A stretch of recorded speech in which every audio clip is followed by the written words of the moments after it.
Ladies and gentlemen, good afternoon, everybody, and I'm delighted to be here today. Delighted to be here in Iceland, and also delighted to be at this event, this year's Arctic Circle Assembly. Because climate change is ravaging the Arctic more than elsewhere on Earth. Ice is melting, permafrost is showing, ancient glaciers, which have been present for thousands or even millions of years, are retreating. And this is not a distant future, this is happening right now. And there are broader, very serious repercussions for the world at large. The melting ice directly impacts global climate patterns.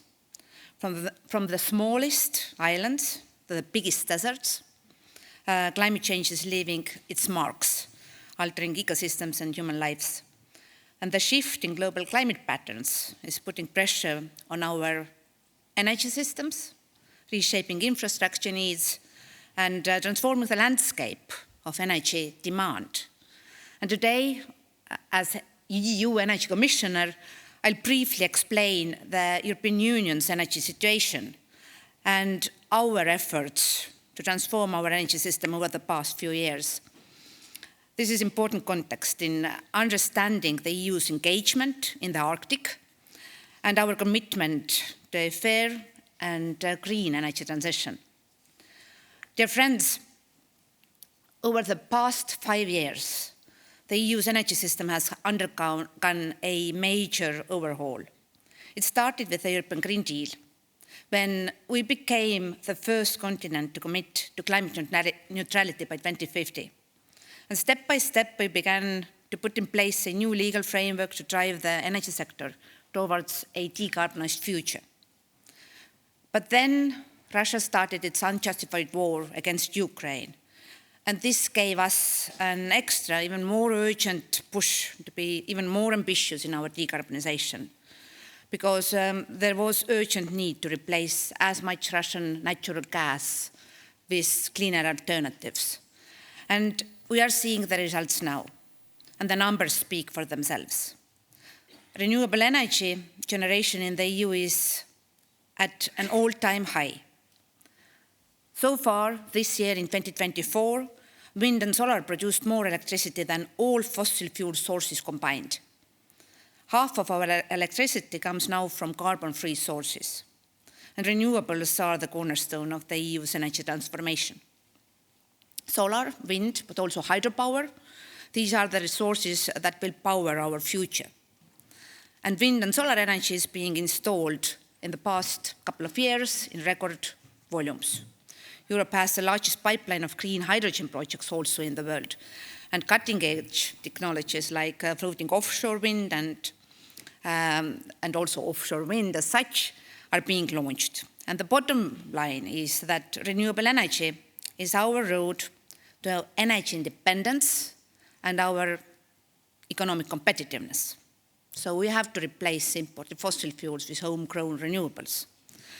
And it is through this lens that the EU's view is towards our engagement with the Arctic. The Arctic's vast potential for renewable energy is untapped, and we should harness this to advance our decarbonization goals and enhance our energy security. And in doing so, we can also support the sustainable development in the Arctic. And this is a fundamental pillar of the EU's Arctic policy, which I will now turn to. The EU has a strong presence in the Arctic, especially in the European Arctic. In 2021, we updated the EU Arctic policy to reflect our current understanding and concerns.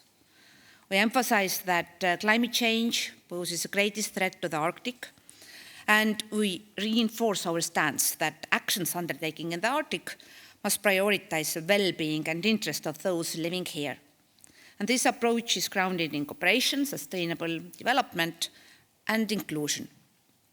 One of the most commented actions in our 2021 Arctic strategy was the call for a moratorium of hydrocarbon extraction, including here in the Arctic. And today, with the global energy crisis behind us, We are reigniting discussions with our international partners to establish a binding global moratorium on hydrocarbon development in the Arctic. This includes not to purchase any such hydrocarbons if they were developed. So let's be clear. European Commission neither issues licenses for these activities nor purchases such fuels. However, we can foster a conversation. And this would build upon the partial moratorium in place in the United States, Canada, and Greenland, and ongoing discussions this year in Norway on drilling rules and ice border in the Barents Sea. We need to ensure that the fragile ecosystem of the Arctic, that these ecosystems are protected from possible industrial or maritime incidents. And we enter these discussions on the Arctic hydrocarbon moratorium with a clear understanding.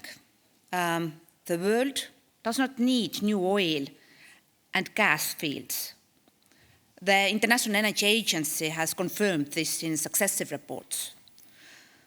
And the ambitious pledge at COP28 last year to triple renewables and double annual energy efficiency improvements by 2030 underscores this further. Pursuing hydrocarbon exploration in the Arctic contradicts our collective commitment at COP28 to move away from fossil fuels. The science is clear. Our future hinges on a transition to a hydrocarbon-free world. The choice is stark: a future without hydrocarbons or potentially no future at all. The green and energy transitions can only be successful if everyone is involved and empowered. It's crucial that we support those most vulnerable, at least equipped, particularly local and indigenous communities in the Arctic, to achieve our shared objectives. Indigenous people face greater risks from climate change and environmental harm, yet they are vital guardians of our environment and biodiversity. So as we go through the green transition, we need to balance the deployment of renewables in the Arctic with traditional practices such as reindeering, herding, hunting, and the traditional lands and activities of indigenous people. There is also the challenge that many people in the Arctic work right now in the fossil fuel sector and live in areas with limited or difficult connectivity. A transition that does not benefit these citizens would not be satisfactory and would ultimately fail. But engaging people, organizations, and businesses will bolster the legitimacy and success of the energy transition. Europe's energy security is bound to the health of the Arctic. By protecting this vital region, by embracing renewables, and by ensuring a just transition, we will secure a better future for all. Thank you for your attention. Well, thank you very much, Your Excellency. The organizers who really have the power over the schedule have asked us to take the question standing here on the stage. I think it's an endurance test on their part. But as we know, who have been here in the last few years, we have been honored to provide the European Union with this platform on the Commission. Your Arctic policy was announced here at the Assembly about the same time it was created. And we have always thought it very important to provide a platform for the different commissioners to present your case. So we thank you very much for coming. We know it's a busy schedule, given everything that is challenging the Commission. So we will go straight to the questions from the hall. And you have to be quick, because now we are running this train as a fast train. You know, these new trains that run at 350 kilometers an hour. This is the speed we have moved up to now. So is there a question there in the middle, or no? In the back? No. I think we have exhausted the question energy of the, yes, okay, yeah. Introduce yourself, please. Yeah, I'm Keith Larson. I live in the north of Sweden. And I'm wondering, How does the EU see the balance between dealing with climate change and sustainable development? And the perspective that I'm coming from is that if we de-risk it for companies and we build massive amounts of infrastructure for green energy development, for mining, for rare earth minerals and all that, where's the incentive going to be to deal with climate change? Because the fact is, if we invest billions or trillions in the region, we don't want it to be cold again, do we? I mean, so how do we balance that? This is very true that green transition and electrification will demand massive investments. But this is also one way how to cover the growing global demand for energy. So I mentioned in my opening remarks that the European Commission championed the global pledge to triple renewables. And this was thoroughly calculated that the only chance to stop new coal-fired power plants investments across the globe where, well, in the emerging world, the need for electricity is rapidly increasing, is to offer them the access to the cheapest available electricity, and this is already at this very moment renewable energy. If we will not incentivize renewables, then each year coal-fired power plants will come online, and if they are built, they will keep emitting CO2 for decades to come, and we will lose our bid to meet Paris targets.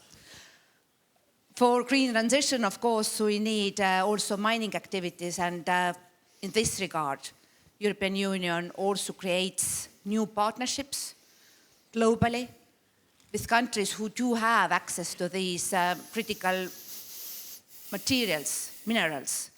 But doing so, we always follow the highest environmental standards, and also socio-economic impacts will be respected. And local content is also a key.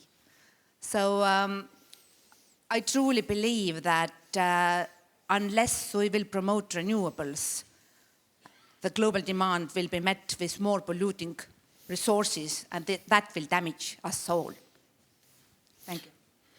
Okay, so we'll take one more question from the hall if there is somebody. Yes, please. Hi, thank you so much. My name is Manjulika Das. I'm a student at the Fletcher School at Tufts University from Boston, Massachusetts. My question was on critical mineral supply chains. Specifically, China has a dominance of those supply chains right now. We need those critical minerals for renewable energy technologies. My question is, how does the EU plan to de-risk and decrease its reliance on those supply chains? Or on China, I'm sorry. First of all, I think that green transition demands international cooperation. And in this perspective, European Commission has been very active in the working group that was set up under the UN. So UN Secretary General tasked also one of my colleagues to prepare a 7-step plan how to well meet the growing demand for critical raw materials. And based on that, European Commission is also setting up dedicated partnerships. I myself have been visiting in past few months several key countries in Latin America, also in Africa, but also in Australia, to discuss what we can do to cover this demand, but also in this regard that not only mining, but also processing will be diversified.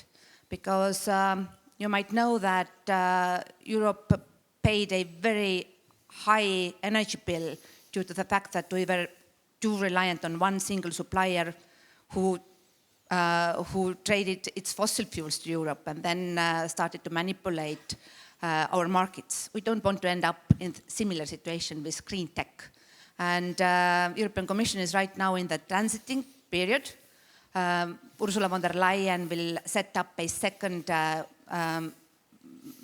a program for her second mandate, and one of her strongest deliverables within first 100 days will be clean industrial plan.